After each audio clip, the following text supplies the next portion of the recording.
ni enkomo ede awie ene se ebe kakra ni na ade a abetodwa e wo ban mu ye se minim se Listowell na kokra container we see electricity company of Ghana and na kokra containers di aba ehun asema edija se container no se efa he se one the fire and na adane kasa MPP ka omo de na NDC aka omo de na Listowell wo kwa oti anya wawa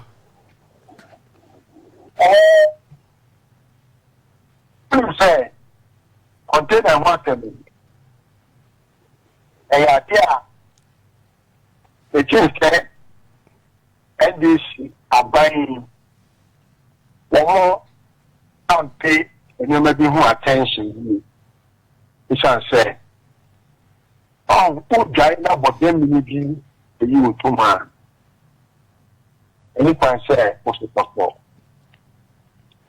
we say no container no asem no mama and Pantebi Adani baby acquiescing airport assemble for Abba cocaine and okay. Yeah.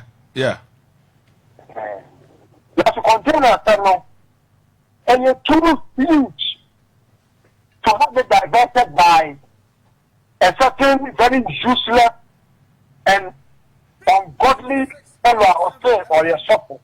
Don't go for him more. Oh, go for the Nago or Mapa, the Numono. Because you're in Numono. Oh, and Eka, a private power, some of a bit near that fair. Nipa, yes, Yaki. Obi, Edia, and Yankania, oh, you call it. A buy an ECG shop, Accra, your son is saying, 1 year. The timid crowd and Nankania appeal one area to the other. Now, where you know, container here, where you won a year and your family 32. Now, Nipa Bako, at Master of Town Taka, I'm a auto wire to know. Bako 96,000. People say I can watch them. If you want to know, Bako 96,000. Containers Bako be all for 32. Say you take 3,000 containers a year. Multiply it, then you get 96,000. Now, Obi pe kamia when a craft no. Who would you come her? Damia boom when a kamia. What's up? Oh, from. What did you charge it? So what you mean about phone after you say? Tables no, when you come here. Happy before you are born for this war. You go back to your bedroom to know. The young man here. You make sure what papa. You go for one in trouble that. You go for the trouble proper. You can't find trouble to know. And that's why I know me. I'm a money on to the back. No, I think about what you mean. To done a higher kata. I am a maybe a band of years at class and said, don't think about now, you have to think for problem. Or think about it now. You have to think for former or Muntin Yamo and Kasa. So you're empty. So class that come back. Oh, I don't know what I'm saying. As an MP and Timin, you know, and Cuban to national. To force Indiano, and it's on the half of the speaker man here. That speaker down now. Then you can take your parents, you can respect direct. Yes, sir, I can not hear. Not for say one number. Not for one. One year cable, or only a friend of mine. What can you do? Can you Ghana? One and yes, or do Kenya? I am Mama, you're more easy. No more to Yakra cables. And the cables from Kwampo. After aluminium, also, Adiana, the super now. There is so far in the comb. Me a chip just a yeah, Bibi, it's a pullet, something like that. Yeah. na ọmọ ti ní ewu ya ta ní ọmọ ní nyinaa ọmọ ìwé ọ̀hún ẹ yàn kẹ́ntì mu a ẹ̀nẹ̀ yẹ da because kàmí ẹ̀rẹ̀ sẹ́ òbí a wọ́n bẹ̀rù sẹ́ wọ́n yọ ọ̀dẹ̀ fún ọ náà sẹ́ wọ́n ẹ̀nyá mi wú bíyà nù ní ẹ̀yọ̀ ọmọ nínú òwúrì àná sọ òbí sábà ẹ̀fọ́ so ẹ̀bẹ̀ nyá ọ̀nù ní sọ́nù ní diẹ bi náà sẹ́bi wọ́n ti yá bọ̀ bẹ́ẹ̀ mọ̀ òbí sísú ẹ̀yà bẹ́ẹ̀ níbi àbọ̀ nù onígbà bá kó pẹ̀sẹ̀ ọ̀sẹ̀ sẹ́bi á sí ní ẹ̀mẹ́ nyinaa bọ̀ dẹ̀ ẹnna ọ̀nà ọ̀fẹ́ náà máa kìntìrì ní nìṣẹ́ sí ìbò kásẹ̀ ọ̀sẹ̀ èdè ní ẹ̀ka sí níwọ̀n ẹ̀dí ìfẹ́ ẹ̀dí oníbìrìlú kọ́ńfọ́ọ̀tà pàpọ́nù ọ̀nà náà wà fẹ́ níwọ̀n ẹ̀dí ẹ̀yẹ́ sáà kọ́ ọ̀kọ́ àti scholarship tó máa ma scholarship náà máa nàkó kóòtù ẹ̀yẹ́ sáà kọ́ ọ̀nà kọ́ kóòtù na ẹ̀nẹ́ ọ̀nà sì wọ̀ ẹ̀nyá mi wọ́n ẹ̀pì ní $30 million fẹ́ ọ̀dẹ̀ yẹ campaign ẹ̀yẹ́ sáà náà ọ̀nyẹ́ campaign yẹ ẹ̀bùn sọ ọmọ tọ́ yẹn no ẹ̀wọ́n sika níbi náà ọmọdé yẹ campaign ẹtì mi no wọ́n di ẹ̀mí sẹ́ ẹ̀wọ̀n sẹ́ àbáyé no ọ̀nyẹ́ sọ́kọ̀ na ọmọ kí sùọ́ tẹ̀ ẹ̀ bọ́ òbí dín à sani ní ẹ̀fọ́kù ní ẹ̀bọ́ mi dín à ẹ̀ka sẹ́mi o òbí ẹ̀jẹ̀ sọ àbáyé dín àmì pẹ̀lú no ẹ̀wọ̀n sẹ́ kọ̀ọ̀kú fẹ́ bá mi no ọ̀rẹ́ àti ẹ̀ fẹ́ bá mi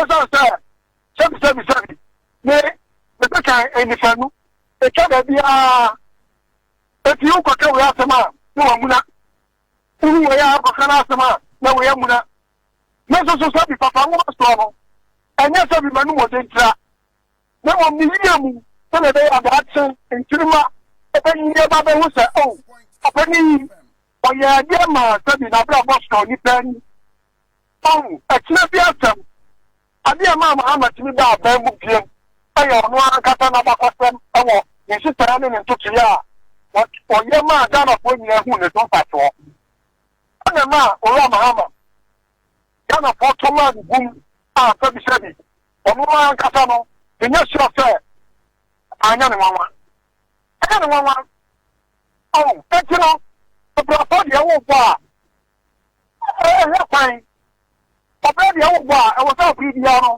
wọ́n mẹ́kí sọ fẹ́ ọ̀pọ̀lọpọ̀ àwọn bọ̀ no ẹ̀wọ̀ bá ti sɛ kɔbɛ sɛ obi atumi aba adan mu ayɛ deɛ wayɛ yi na wɔn nso so aba adan mu na afɛ kɔkɔasa ɛna ɔyɛ mp ɔyɛ sɛ yi ɛna ahwɛ scratch my back make I scratch your back ɛna sɛ different bi anim ɛtumi de amfani for affairs to be road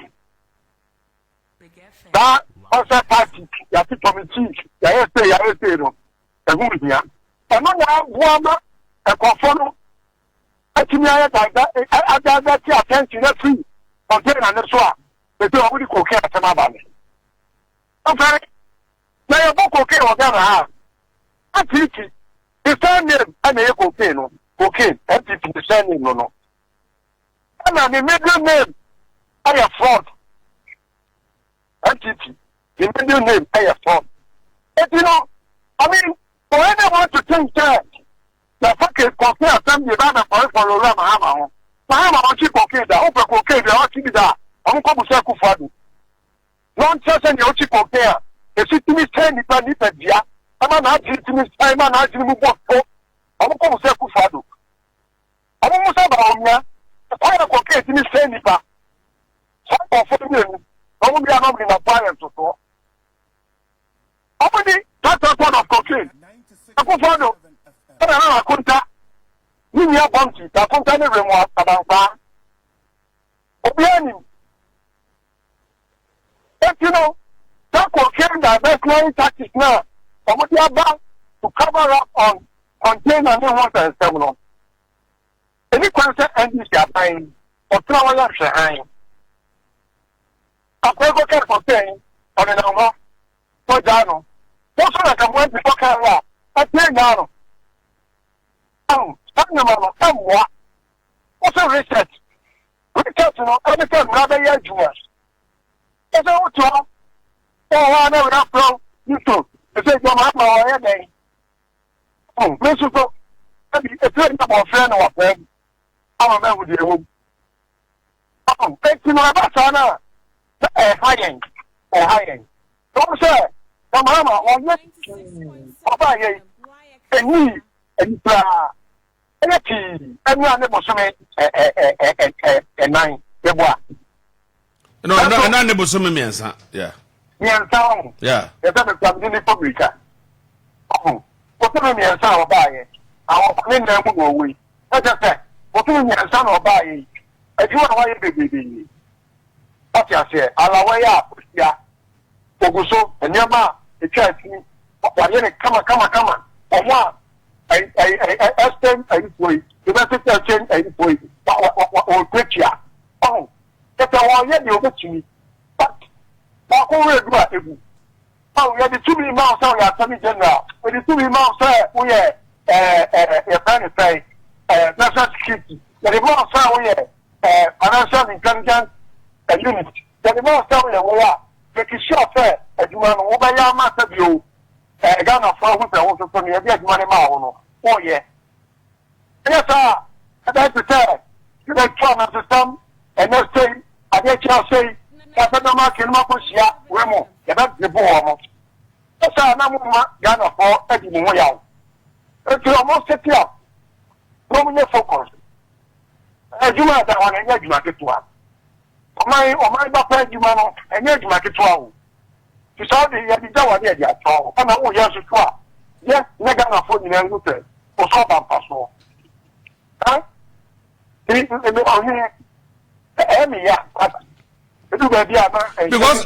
I'm not going to say a drug home whom be war, cancer road do her, potem her baby. Say, any meters, prepaid meters. Meanwhile, we baby cross or baby, and don't see that we now pay, you can say, and can never pressure do be feminine. Now, Mako hide them, Mako Tonyama, Edeba, Ababe Yusu, ye taxpayer, and the expense of ye taxpayers, no. No movie, ya, Anna, ye de choir who are ye who near, Echo, now after your market, I say, a normal practice, no more so much. And a weird day when you were the board chairman. Why won't a chief say that it is normal? Why do you think he was saying that any question in your politics? Because he knows that the MPP stole it. Oh, it's no matter. That's right. You can't see it. But the bottom line is, how do we solve it? Oh, because after we buy a national security and make it short hair, a quite dear so I was that more active containers in the Yamani. Look at what has happened.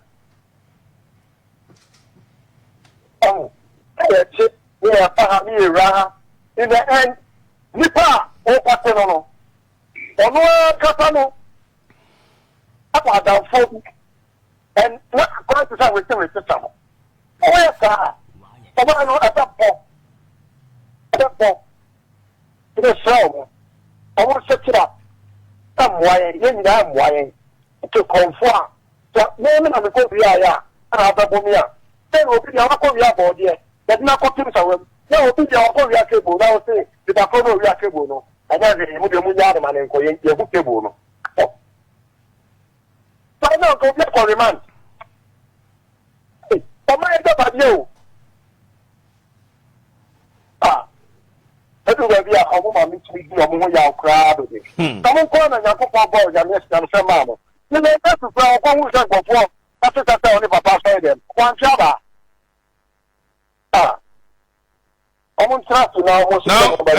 never say, your Chief Justice, Mame, get to talk on no, as also at the response pertaining our subordinate response to John Dramani Mahama over the petition to remove her no near there. But I don't know, BBC say, I don't know, I course to say, NDC Sufria Bemoa. One also obi obebano one also because okay Chief Justice also ye adwuma de ma asome sintino ye ma ko usu say ye ma we no ye ma ntra ho na ye nje mu ana say obi a obeka ta temi dia say abai foforo ko na abai foforo ba abai we ko na abai foforo ba e be tumi apam Chief Justice dia no na adwuma mu ha say atentehu e bi kan it's a morning to NBC is on record to have lived with one of Chief Justices a quite so the Juma so near could do baby a quite so no the Juma baby. Mammy the Wood. The Juma the LMF. But the woman be so cry. Say what you allow for political interference at the judiciary no. I want to good who think. And NDC paid with her. NDC is not tracking the friend said Tokonu because what they say is Tokonu, Papa, and Obi Tato, and then the woman will be there, and then the winner, and then the winner, and then the chorus here, and then I said, yeah, where can I for it? NDC is not tracking Tokonu because Tokonu, or you could crumple, AFP, Debbie. Of that.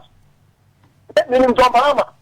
For decades, John Mahama is the last person to want to believe that NPP need NDC. We NPP, we NDC, he is the last person. I'm a very personal, the person experience with him. But behind himself in the NPP, but he has been my friend for years. And then, what do I say?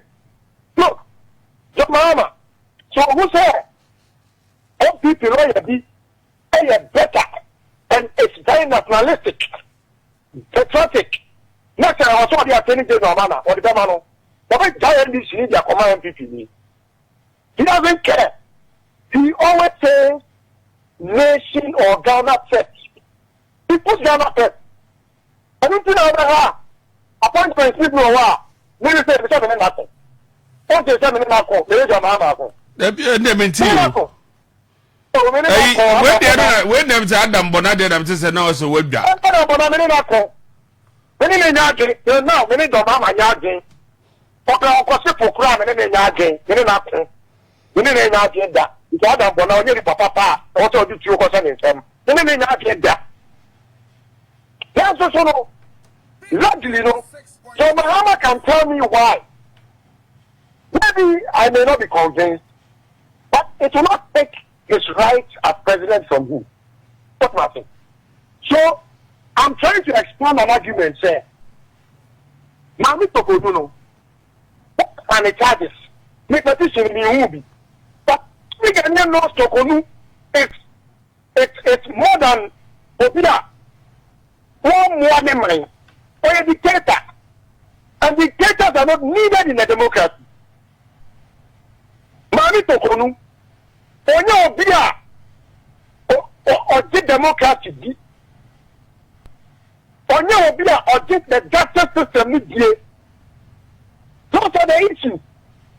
Under no circumstance should any right-thinking human being say, or no, anything like I say, that certificate, oh, I know they want passport, you know, and that short document because it's an election.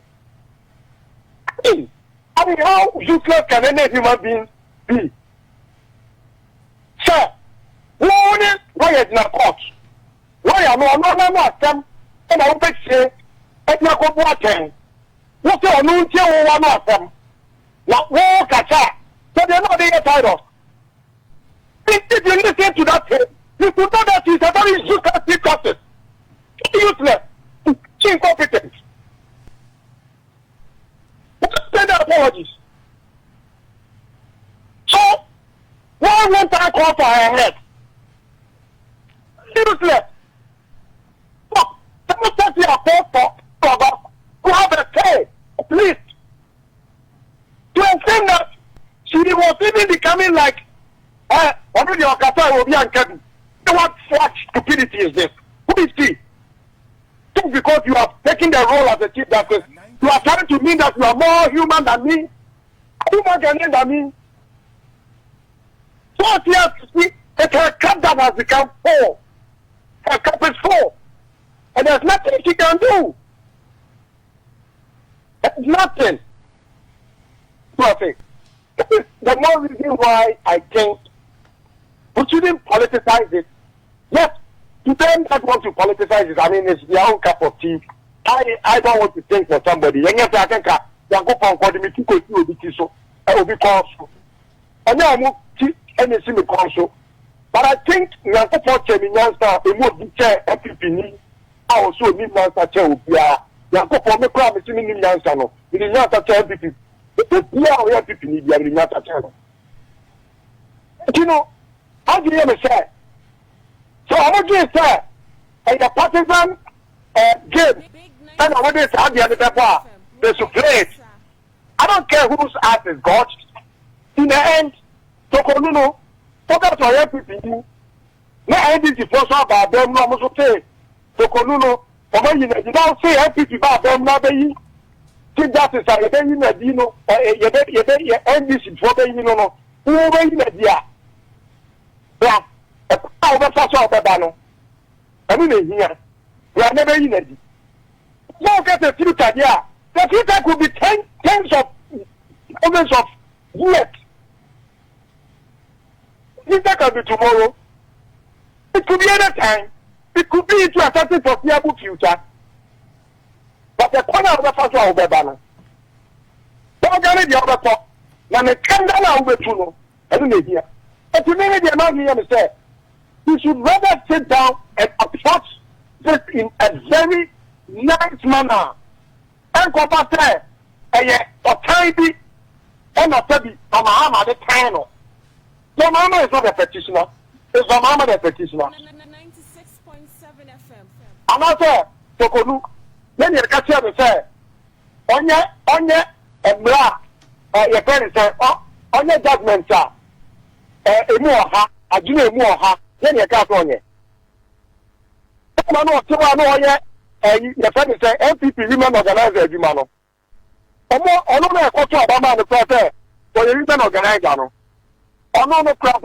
No, I mind.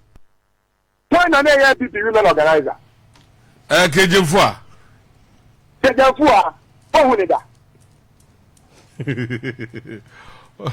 Daddy, me patrol me with that question. Sir, one-on-one, and I say, but maybe I'm okay, Daddy, from the sir, was she ever in the news? That's what I want to know from you. No. Was she ever in the news?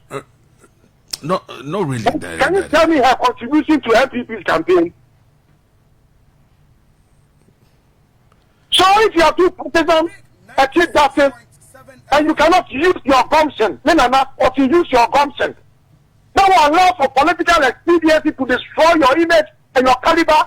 Then you come and you want to tell me that because you keep that is my end, now bad, then we see a pamo. Why were you not thinking that also only buy you do a school, over you should book, and in answer at the Iowa Juma? At mine. Did you ever see any one Sam Fata? John Mahama has come to research this country. And you see, the democracy here, you woman. I don't think MPP understands the democracy like the NDC that gave birth to the democracy. If you MPP also a democracy, they should tell me. I'm going to follow. 15. But I am on the bail. But for them, it's me to send the class, you know. They are going to send the true, no, I'm not going to say, I'm a money days. But nothing. These things happen that I watch. They don't cut out.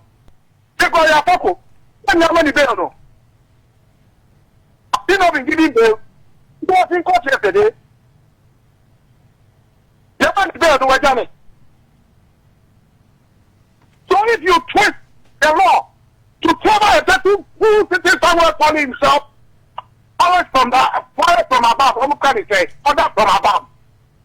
Then today, your ass is being bought, then you go and sit down and say, me LPP for the appointee. The stupidity. You have every right to be very questionable. You misrule and you didn't do justice and you were injustice and you have committed yourself to illegalities. Things that are very people of education. People are attacking your image. And you are saying, sir, and NDC are buying, and NDC are buying, you know why, yeah? I didn't know NDC are buying, yeah. To start those nonsense.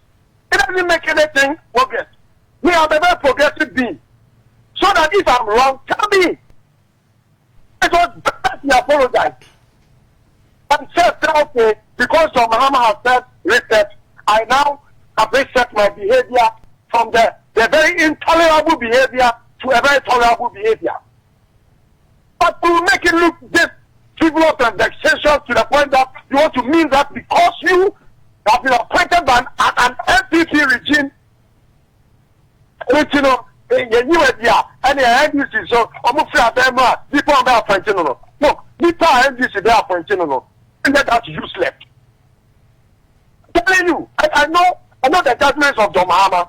Mahama, knowing this is a public interest, something, will never appoint someone who will be a stooge under his control. Mahama will never control a judge.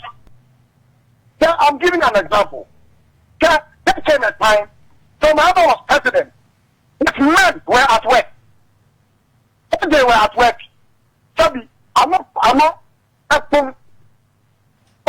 the thing about democracy is that if there were no common power, you should be given the right to seek Sebi a rejoinder. It's Sebi, let's say a classic maca. Yes, on my way. Let's never make a say plan for no. Some maca assembly.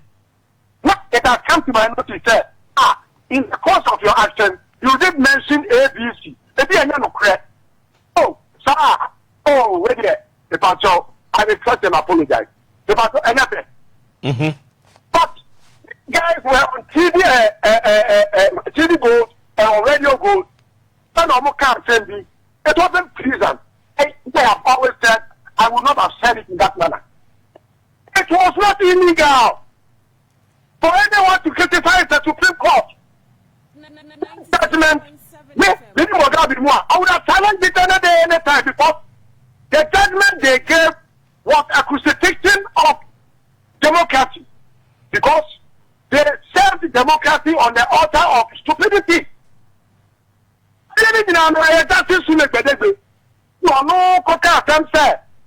He will not sit down. The court will not sit down for Madam, the funny Charlotte say, I remember, who was the ECG there to turn the nation into chaos. And so, if that is the case, then what they will do is to make their fair. If they won't let you turn the nation into chaos, then at the end of the day, make sure they have an expansive name. I don't understand that. To make the as a justice of the Supreme Court, no right. We can call a press conference now, a leading million into prison. No.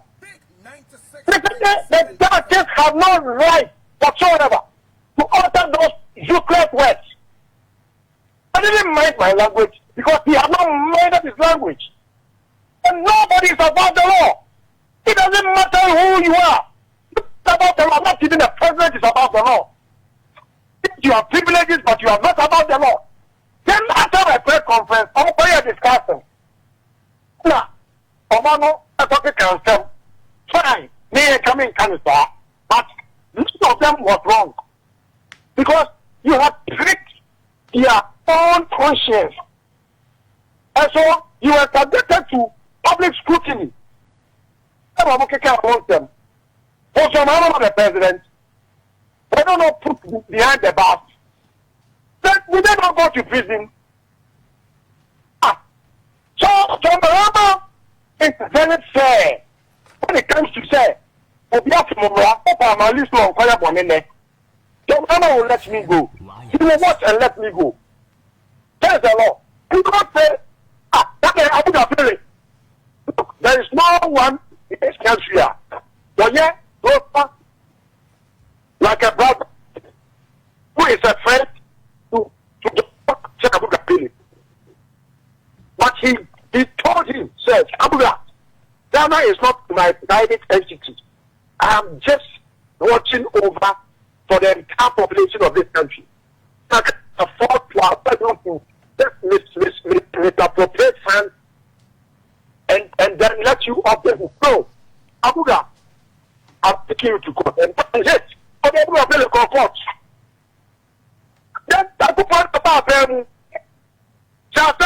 any water. Just people in what Palawo back. But then you need for which we talk about 27. I thought that didn't see any evil with it. On top of that, no about the minimum only the through healing. No about the healing, no body. All these years happened under his watch, and he never paid attention to anything. But when it's about NDC, he was sitting temporarily a cause for John Mahama to be disgraced because John Mahama's brother, who was in an airport scandal, should be made to answer questions because of John Mahama. And because of that, John Mahama also had to answer questions. Until he was cleared, John Mahama has been tainted so black so that any person who said John Mahama, your papa, we had an answer